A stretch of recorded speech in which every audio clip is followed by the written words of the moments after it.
Nomor satu, Anda meyakini bahwa Allah adalah zat yang terbaik. Allah memiliki asmaul husna. Allah yang paling bijaksana, Allah yang paling adil, Allah yang paling pengasih, Allah yang paling penyayang, Allah yang paling lembut, latif, Allah yang paling lembut kepada kita. Maka ingat, setiap ada takdir yang kurang menyenangkan, fahami satu hal.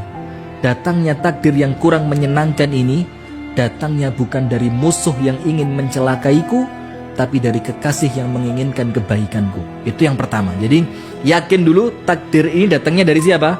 Allah. Antum tahu Nabi Ayub alaihi salam sakit seperti apa? Ujiannya, anak-anaknya meninggal dunia, hartanya ludes, ditinggal pergi oleh istri-istrinya, kemudian sampai sakit di kulit yang sangat parah. Kemudian Nabi Ayub mengatakan, Anni massaniyadh-dhurr wa anta arhamur rahimin. Ya Allah, aku tertimpa kesulitan. Tapi Nabi Ayub mengatakan apa? Wa anta arhamur rahimin. Dalam keadaan aku tetap yakin, ya Allah, Engkau adalah zat yang maha pengasih. Nah, maka nomor satu, ingat, takdir apapun yang Anda hadapi, yakin datangnya bukan dari musuh yang menginginkan Anda celaka, tapi dari Allah yang menginginkan Anda bahagia. Yang kedua, masing-masing dari kita tidak tahu ini takdir akan mengantarkan kita ke arah mana. Semuanya nggak tahu kan? Sekarang kita ditakdirkan sakit. Kita nggak tahu takdir sakit ini akan mengantarkan kita kemana. Maka ketika Anda tidak tahu, Anda di situ dituntut untuk husnudzon, bahwa takdir yang aku rasakan saat ini akan mengantarkanku pada kebaikan. Nah, tak kasih cerita. Ada seorang laki-laki sakit parah. Sakit parah, udah mau mati, kaya raya, mau mati. Wow, langsung dia tobat. Saya tobat lah, kalau Allah takdirkan saya sembuh, saya akan sedekahkan rumah yang sebelah sana, saya mau kasih untuk yatim piatu. Nanti mobil yang satu, sudah, subhanallah, betul dia Allah berikan kepada dia kesembuhan. Dan betul dia laksanakan apa yang dia sampaikan ketika dia sakit. Rumahnya disedekahkan untuk yatim piatu, dan salah satu mobilnya diberikan untuk pondok pesantren. Sudah kan? Sudah. Karena apa? Di awal dia sakit, dia takut mati. Ketika takut mati, ternyata mengantarkan dia pada kebaikan. Akhirnya apa? Bisa sedekah.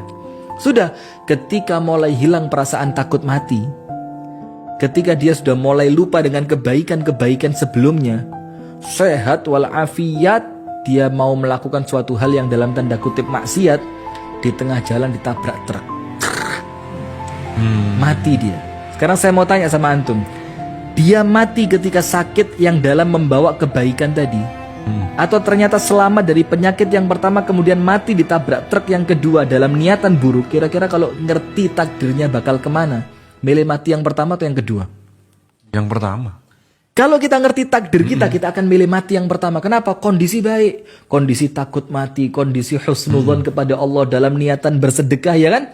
Nah, tapi karena kita tidak tahu takdir kita, kalau di sini tidak mati ternyata bakal mati buruk, akhirnya kita kepingin panjang umur. Coba kita tahu kalau panjang umur bakal rusak, kita minta gak usah panjang umur ya Allah, mati di sini aja ya kalau Allah, gitu. Iya. Nah, maka harus husnudzon kepada Allah. Dan yang ketiga, kita yakin setiap takdir yang Allah kasih untuk kita, itu takdir tidak mungkin membawa keburukan dunia dan keburukan akhirat. Boleh jadi antum merasakan keburukan di dunia dengan takdir itu, tapi pasti di akhiratnya baik. Atau sebaliknya, sesuatu yang antum anggap baik dari takdir di dunia, ternyata nanti mendatangkan keburukan di akhirat. Maka takdir apapun yang antum rasakan, kalau di dunia nampaknya buruk, maka pasti akan mendatangkan kebaikan di akhirat. Nah, maka artinya apapun yang saat ini Allah subhanahu wa ta'ala mentakdirkannya untuk kita, maka pasti itu adalah yang terbaik.